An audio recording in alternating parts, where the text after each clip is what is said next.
శ్రీకృష్ణ జన్మాష్టమి శుభాకాంక్షలు. దేవాలయ 5 నుండి ఈరోజు మనం భగవాన్ శ్రీకృష్ణుడి అవతారాన్ని జ్ఞాపకం చేసుకుంటున్నాం.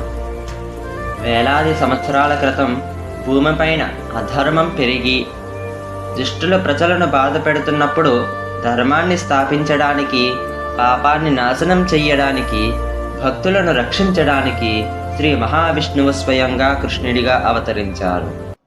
గోకులలో పుట్టిన ఆ చిన్న నందనాల తన బాల్యలీలలతో గోపికల హృదయాలను గెలుచుకున్నారు.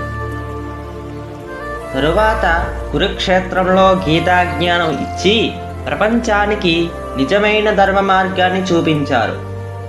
కాబట్టి కృష్ణాష్టమి అనేది కేవలం పుట్టినరోజు కాదు, ధర్మం కోసం పోరాడటం, భక్తిలో జీవించడం, ప్రేమతో బ్రతకటం అనే గొప్ప సందేశం. అందుకే ఈరోజు మనం ఉపవాసం చేసి భజనలు పాడి కృష్ణుడికి ఇష్టమైన నైవేద్యాలు సమర్పించి పండుగ జరుపుకుంటున్నాం. కృష్ణుడి బోధనలతో మన జీవితం సత్యం, శాంతి, ప్రేమతో నిండాలి.